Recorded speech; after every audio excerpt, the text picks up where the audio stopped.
Bonjour, chers amis. Nous allons ensemble continuer notre étude du chapitre 2 de Galates et nous allons regarder un événement dans l'histoire, dans la vie de Paul et de Pierre et qui a été souvent interprété. Pourquoi est-ce que Paul reprend-il Pierre? C'est ce que nous allons regarder ensemble, si vous voulez bien. Notre bon Père du ciel, aide-nous à comprendre ici quel a été le sujet, la raison, où est-ce que ces deux géants de la foi, si je peux dire ça ici, les deux apôtres, l'apôtre des circoncis, Pierre, et l'apôtre des incirconcis, Paul, pourquoi y a-t-il confrontation entre les deux? Instruis-nous, Seigneur. Aide-nous à comprendre la raison d'être de cet événement dans l'Épître aux Galates, afin de bien l'interpréter. Au nom de Jésus. Amen. Je prends le temps de remettre notre texte dans son contexte. C'est important. Et ça prend du temps à apprendre à penser instinctivement au contexte quand on lit des textes de la Bible.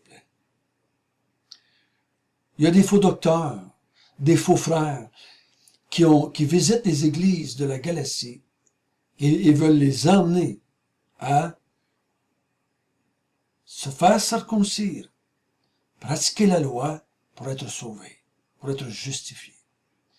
Donc, suite au fait que Paul apprend cela, il va écrire l'Épître aux Galates pour aider les églises de la Galatie à sortir de ce piège fatal. Parce qu'il dit, si vous continuez, si vous restez dans cette situation-là, si vous tournez vers la loi et vers la circoncision, vous êtes des anathèmes, comme ceux qui vous annoncent cette fausse évangile. On a vu dans le chapitre 1 qu'il a démontré sa position privilégiée, choisi de Dieu, instruit par Jésus-Christ, envoyé par Jésus-Christ, reçu l'évangile de Jésus-Christ lui-même. Donc, on a vu ça ensemble dans le chapitre 1. Je suis dans une classe à part. Pas à cause qu'il avait une meilleure sainteté ou une meilleure vie morale que les autres, mais du fait qu'il avait été choisi et instruit d'une façon très spéciale par Jésus-Christ lui-même. Et ensuite, au chapitre 2, on a commencé à voir que, à cause d'une révélation, Paul va descendre à Jérusalem pour exposer l'évangile qu'il a reçu de la part de Jésus-Christ. Pas pour connaître l'évangile, pas pour être instruit par les autres, mais juste exposer l'évangile qu'il avait reçu de la part de Jésus-Christ, qu'il devait annoncer aux non-juifs, aux païens, aux incirconcis. Je crois que Paul savait comment se comporter avec les incirconcis, parce qu'il avait été instruit par Jésus-Christ, comment se comporter avec les incirconcis. N'oublions pas que Paul est un juif, puis il en était un super, on a vu ensemble, plus zélé que tout mon frère, avec un zèle excessif. Comment lui a-t-il été capable maintenant de travailler avec les non-juifs, avec les incirconcis, de vivre avec eux autres, de manger avec eux autres, de leur annoncer et de les considérer comme ses égaux dans la foi? Je crois que c'est à cause des instructions qu'il avait reçues lui-même de la part de Jésus-Christ. Je crois que Paul avait eu, lui, tous ces paquets de questions. Et je crois que ces questions-là lui ont été répondues par Jésus-Christ, quand il lui a apparu à quelques reprises. Comment est-ce que je fais avec les incirconcis? Comment qu'on traite? Est-ce qu'on les traite pareil comme les juifs, comme les chrétiens juifs, ou on les traite différemment? Il va nous dire plus loin. Dans la Nouvelle Alliance, il n'y a plus de Juifs, il n'y a plus de Grecs. On est égaux. On a vu aussi que, quand il est monté à Jérusalem, après 14 ans, il a reçu la main d'association. Il a été reconnu comme étant égaux à l'apôtre Pierre, qui était l'apôtre des circoncis. Et lui était reconnu comme étant l'apôtre des incirconcis. Il a reçu l'approbation des plus reconnus, des plus pas importants, des plus qui avait le plus d'autorité à Jérusalem. Pierre, Jean, Jacques l'ont reconnu comme étant l'apôtre des incirconcis et ils les ont donné la main d'association. Et là, l'apôtre Paul va emmener dans l'argument un événement qui s'est passé à Antioche. Je ne crois pas qu'il le fait pour démolir Pierre, et il ne le fait pas non plus pour montrer qu'il est meilleur que Pierre, mais il le ramène ça sur cet événement-là, il le ramène parce que ça l'amène un argument en faveur de ce qui est en train de se passer dans les églises de la Galatie. Je ne crois pas que Paul l'aurait ramené ou n'en avait parlé si ça n'avait pas été un bon argument pour faire taire la grande gueule des faux docteurs, de ces faux frères-là, qui se disent envoyés par Jérusalem, qui se disent envoyés par les apôtres. Et Paul, lui, est en train de dire, attention, je vais vous ramener maintenant un événement dans la vie de Pierre et la mienne qui va vous démontrer que vous avez tort. Et que je ne suis pas assujetti à Jérusalem, et que même j'ai repris l'apôtre des circoncis quand il n'a pas marché droit selon l'évangile qu'on avait reçu. Lisons ensemble verset 11 jusqu'au verset 14. Mais lorsque Céphas vint à Antioche, je lui résistai en face, parce qu'il était répréhensible. En effet, avant l'arrivée de quelques personnes envoyées par Jacques, il mangeait avec les païens, et, quand elles furent venues, il s'esquiva, et se tint à l'écart par crainte des circoncis. Avec lui, les autres Juifs usèrent aussi de dissimulation, en sorte que Barnabas même fut entraîné par leur hypocrisie. Voyant qu'il ne marchait pas droit selon la vérité de l'Évangile, je dis à Céphas, en présence de tous, « Si toi qui es juif, tu vises à la manière des païens et non à la manière des Juifs, pourquoi forces-tu les païens à judaïser ?»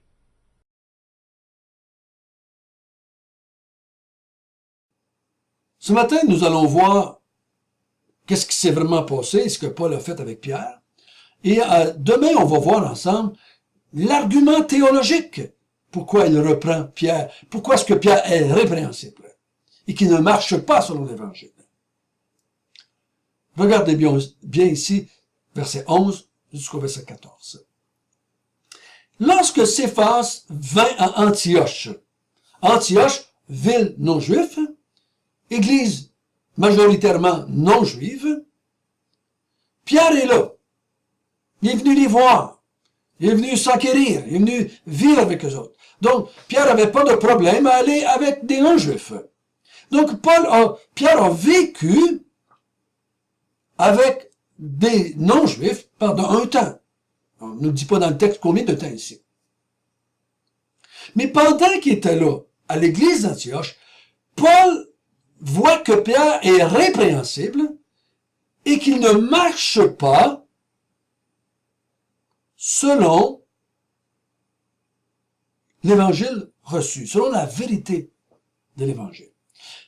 Il faut bien comprendre que Pierre n'est pas répréhensible parce qu'il fait quelque chose d'immoral, comme voler, mentir, adultère, pédophile, regarde 3 TV, c'est pas ça, là. Il est répréhensible, et l'apôtre Paul explique tout de suite après qu'est-ce qu'il veut dire. Il ne marchait pas selon la vérité de l'Évangile. Il dit ça au verset 14. Donc, il était répréhensible, Pierre. Qu'est-ce qu'il a fait qui a amené Paul à le voir comme étant répréhensible? Il dit, avant l'arrivée de certains Juifs qui venaient de Jérusalem, Pierre mangeait avec les païens. Il vivait avec les païens. Autant, on parle païen ici, on parle incirconcis, chrétien. Pierre avait une vie d'église avec eux autres. Jusqu'à qu'il mangeait avec eux autres, il se réunissait avec eux autres, pendant peut-être le repas du Seigneur avec eux autres. Il les considérait comme des frères égaux. Donc, il s'était adapté à leur façon de vivre, à leur façon de manger. C'est ce qu'on croit. Il dit, toi qui vis comme, à la manière des païens, il dit ça au verset 14, toi qui vis à la manière des païens, pendant que tu es avec des païens, et tu fais bien quand tu fais ça. C'est correct quand tu fais ça. Donc, Pierre a vécu parmi les païens chrétiens, comme Paul vivait parmi les païens chrétiens, ensemble. Il n'y avait pas de problème, là. Le problème a surgi quand il y a des gens qui sont venus de Jérusalem, de l'entourage de Jacques. Qu'est-ce qu'il y avait de différent avec Jacques? Il n'y a rien qui est dit ici. Mais c'est Jacques aussi qui avait demandé à Paul, quand il était venu à Jérusalem, pour faire son vœu, faire des sacrifices au temple pour son vœu, qui avait demandé, afin que tous les Juifs voient que tu ne rejettes pas la loi, que tu n'as rien contre les Juifs, va au temple, fais des sacrifices toi aussi, et offre des sacrifices pour les frères et sœurs qui sont avec toi, qui ont fait aussi des vœux. C'est Jacques aussi. Est-ce que Jacques avait de la misère avec les non-juifs? Oui, vous êtes des chrétiens, vous avez été sauvés, vous avez pas besoin de vous faire circoncire pour être sauvés. Oui. Mais vous êtes à part un peu. Vous êtes pas le peuple de Dieu au même niveau que nous autres. C'est tout ça? Le texte ne le dit pas ici. Mais il y a des Juifs qui viennent de Jérusalem, de l'entourage de Jacques. Et quand ils sont arrivés, Pierre a changé d'attitude. Pierre a réagi. Il s'esquiva, au verset 12, il s'esquiva et se tint à l'écart par crainte des circoncis. Pierre croyait, a cru, pensait qu'il serait mal jugé peut-être par les Juifs de Jérusalem, ces gens-là qui venaient de... Faut pas penser là, que ces gens-là qui venaient de Jacques, de l'entourage de Jacques, n'étaient pas chrétiens.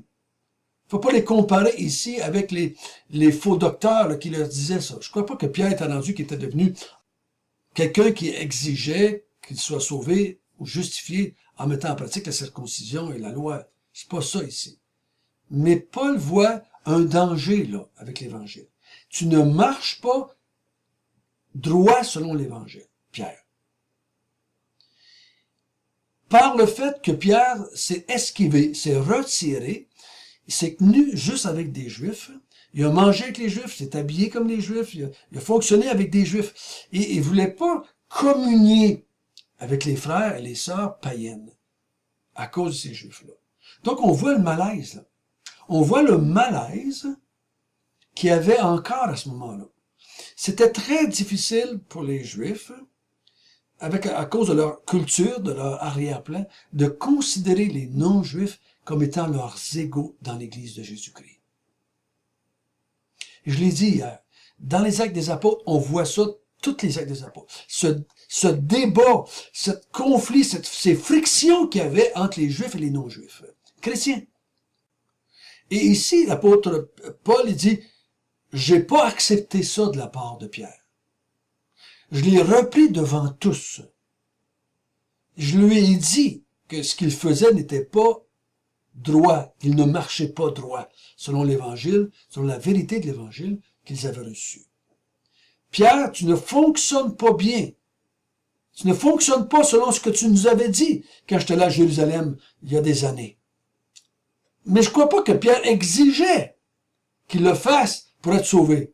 Mais la façon qu'il a agi démontrait qu'il était comme des chrétiens de deuxième classe, comme des chrétiens moins bénis, moins aimés. En tout cas, on ne sait pas tout ce qu'il y avait dans la tête de Pierre avec les Juifs, mais une chose est certaine, ils se sont séparés, et l'apôtre Paul, il dit, si tu sépares les Juifs chrétiens avec les non-Juifs chrétiens, tu démontres, tu ne vis pas selon l'Évangile de Jésus-Christ. Tu ne vis pas selon l'Évangile de Jésus-Christ. Tu es répréhensible. Tu n'agis pas bien. Tu n'es pas en accord avec l'Évangile. Et tu rouvres une porte qui peut nous emmener à avoir un comportement ou à changer ou à croire que, si on veut être accepté, si on veut être au même niveau que ces Juifs-là sauvés, peut-être va falloir agir comme eux autres. Ce qui dit au verset 14, pourquoi les forces-tu à judaïser? pourquoi leur demandes-tu de manger, d'agir, de s'habiller, peut-être de se faire circoncire, de vivre selon la loi, de manger cachère? Tu rouvres une porte à penser, ou à pousser les païens à penser que s'ils veulent être acceptés pleinement dans l'Église de Jésus-Christ, qu'il faudrait qu'ils judaïsent. Il faudrait qu'ils mettent en pratique les coutumes juives. Je ne crois pas qu'il leur a dit de faire ça pour être sauvés. Mais ça rouvrait une porte, là. Et ce que l'apôtre Paul est en train de dire ici, à l'Église de la Galatie, quand Pierre a voulu faire judaïser, emmener à judaïser les Juifs, les chrétiens non juifs d'Antioche, j'étais pas d'accord. Et je l'ai repris devant tous. Je lui ai dit que c'était pas bien de vouloir faire judaïser les non-juifs.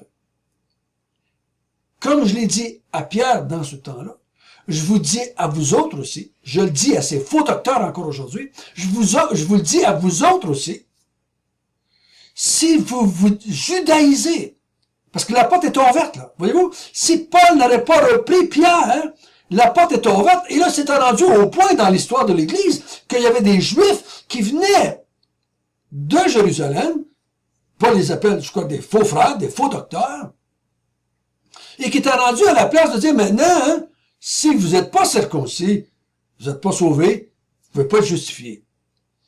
C'est ce que Paul voulait éviter qu'il se produise, c'est ce qu'il voulait refermer la porte aussitôt qu'elle était ouverte, en reprenant Pierre devant tous, en reprenant Barnabas, en reprenant tous les Juifs qui étaient là, qui étaient chrétiens. Vous agissez mal. Vous ne marchez pas droit selon l'Évangile. Oui, si vous voulez le faire, si tu veux manger cachère, mange cachère, à moins de ta botte à lunch, mais assis-toi à côté de moi et prends le repas du Seigneur avec moi. Je suis ton frère, je suis ta sœur. Faire ça, je suis ouvert à ce qu'on ait une façon différente de vivre une vie chrétienne. Mais ça ne doit pas être contraire à la vérité de l'Évangile.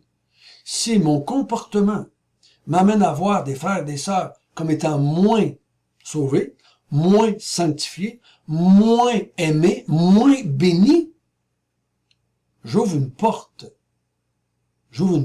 très dangereuse de faire penser à des gens que s'ils veulent être acceptés de Dieu pleinement, complètement, s'ils veulent jouer de toutes les bénédictions de la vie chrétienne, faut qu'ils aient leur comportement comme le tien.